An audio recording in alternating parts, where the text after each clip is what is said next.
Assalamualaikum warahmatullahi wabarakatuh. Anak-anakku semua, kaitannya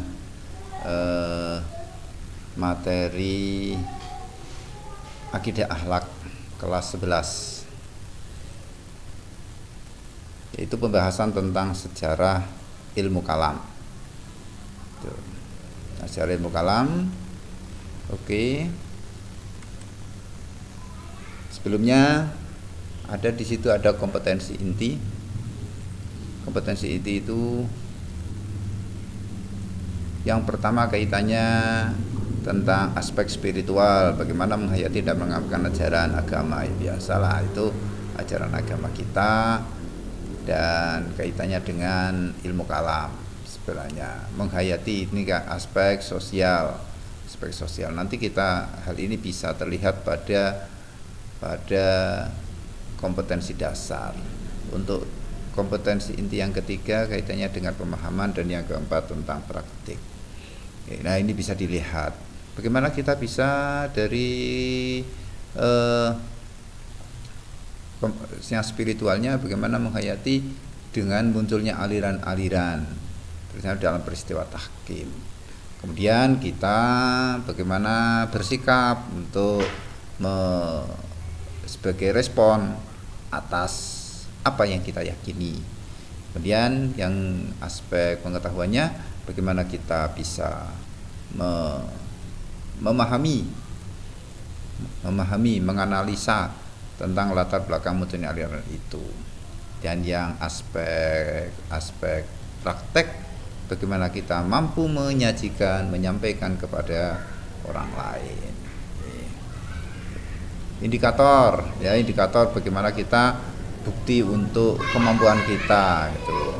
Oke, peta konsep sejarah ilmu kalam. Kita akan sejarah tentang ilmu kalam, akidah pada masa Nabi, akidah pada masa Khulafaur Rasyidin, akidah pada masa Bani Umayyah, dan pada masa Abbasiyah, juga akidah setelah runtuhnya Abbasiyah.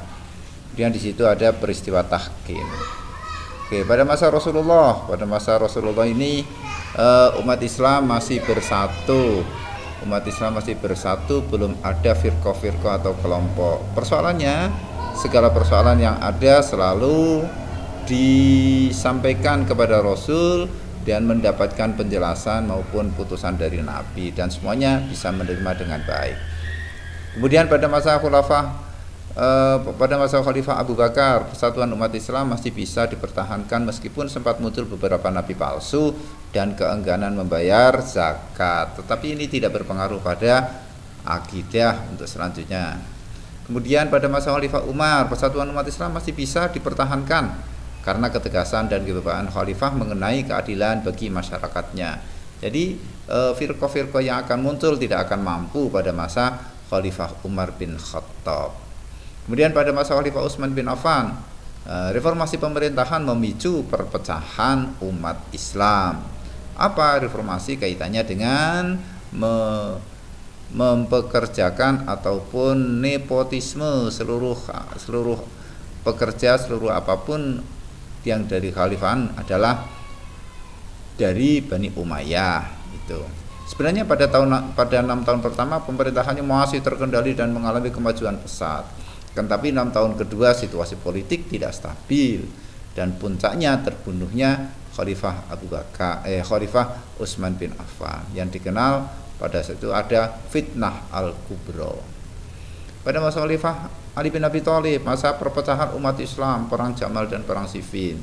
Perang Jamal adalah perang di mana antara dua belah pihak, Ali bin Abi Thalib dan pihak Siti Aisyah. Perang Siffin, perang antara pihak Ali bin Abi Thalib dan Muawiyah. Dari peperangan itu, dari perang Siffin, muncullah 3 kelompok. Ada kelompok Syiah, kelompok Khawarij, dan kelompok pendukung Muawiyah bin Abi Sufyan. Pada masa dinasti Bani Umayyah tahun 661-750, kedaulatan Islam menguat. Perdebatan di bidang akidah menajam, memasuki pemikiran-pemikiran yang sebelumnya tidak disentuh, seperti masalah qadar dan istitoah. Banyak umat Islam yang apatis, beranggapan pada hakikatnya semua yang dialami adalah sudah suratan takdir, muncullah Jabariyah, tokohnya adalah Jaham bin Abi Sufyan. Ya. Kemudian dari Jabariyah itu muncullah reaksi terhadap pemikiran Jabariyah, muncul aliran Qadariyah yang ditokohi oleh Ma'ban al-Juhani, Ghailan ad-Dimaski, dan Ja'ad bin Dirham sebagai kontra pemikiran terhadap apa yang pada Jabariyah. Kemudian pada saat itu juga akhirnya muncul Hasan al-Basri yang berpendapat bahwa pelaku dosa besar, pelaku pembunuhan, termasuk diantaranya adalah fasik, tidak keluar dari mukmin, tetapi dia tetap fasik. Oke. Pada masa Bani Abbasiyah tahun 750 sampai 1258 Masehi, hubungan bangsa Arab dengan bangsa Ajam atau di luar Arab mencapai puncaknya. Gerakan penerjemahan filsafat Yunani dan Persia, yaitu akibat dari pola hubungan bangsa Arab dengan bangsa lain. Kemudian gerakan penerjemahan filsafat Yunani dan Persia, semangatnya bukan main, sampai pada transfer ilmu pengetahuan dari luar Islam, yang dari situ muncullah disiplin ilmu yang dikenal dengan ilmu kalam. Ilmu kalam, pada saat itu muncullah Imam Abu Hanifah dengan kitab Al-Alim wal Muta'alim dan kitab Al-Fiqhul Akbar. Pada masa Khalifah Al-Ma'mun, Al-Mu'tasim, dan Al-Wasik, akidah Mu'tazilah dijadikan faham resmi kekhalifahan Abbasiyah. Ya. Pada akhirnya muncul sebagai kontranya ada Abu Hasan Al-Asy'ari dan Abu Mansur Al-Maturidi yang memadukan dalil akli dan dalil naklinya. Akidah sesudah Bani Abbasiyah, paham Asy'ariyah dan Maturidiyah mengalami perkembangan yang pesat sehingga menjadi paham mayoritas umat Islam yang mampu memadukan antara dalil nakli dan atau nas dengan dalil akli atau filsafat. Tapi dari perkembangan itu muncullah yang namanya Taqiyuddin bin Taimiyah atau yang dikenal dengan Ibnu Taimiyah, membongkar beberapa pemikiran Asy'ariyah yang dianggapnya tidak murni dari Al-Quran dan hadis, anggapan mereka saja. Kemudian perkembangan pemikiran Ibnu Taimiyah ini dikenal dengan gerakan Salafi. Oke. Ke belakang lagi kita menengok tentang peristiwa tahkim. Peristiwa tahkim adalah peristiwa di mana perundingan antara pihak Ali bin Abi Thalib dengan pihak Muawiyah bin Abi Sufyan di Daumatul Jandal setelah peristiwa perang Siffin Sofar tahun 37 Hijriah atau tahun 657 Masehi. Dalam peristiwa tahkim itu dari pihak Ali diwakili oleh Abu Musa al-Asy'ari dan dari pihak Muawiyah diwakili oleh Amr bin As. Masing-masing membawa kelompok, membawa pasukan. Kemudian isi perjanjian disepakati bahwa Ali bin Abi Thalib dan Muawiyah diturunkan dari jabatannya. Tapi apa yang terjadi? Abu Musa al-Asy'ari diminta untuk pidato yang pertama, menyampaikan apa adanya dan menurunkan Ali bin Abi Thalib dari jabatannya. Sedangkan Amr bin As dalam pidatonya mengangkat Muawiyah sebagai khalifah. Itu jadinya. Akibat peristiwa tahkim, umat Islam terpecah ke dalam 3 faksi. Faksi yang pertama yang tetap setia kepada Ali namanya kelompok Syiah, pecahan kelompok Ali namanya Khawarij, dan kelompok yang mendukung Muawiyah itu kelompok yang ketiga.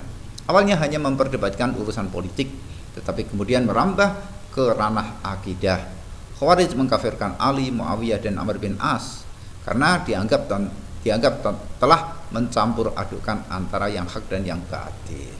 Demikian materi tentang sejarah ilmu kalam. Mudah-mudahan bermanfaat dan bisa dipahami dengan baik meskipun dalam waktu yang singkat.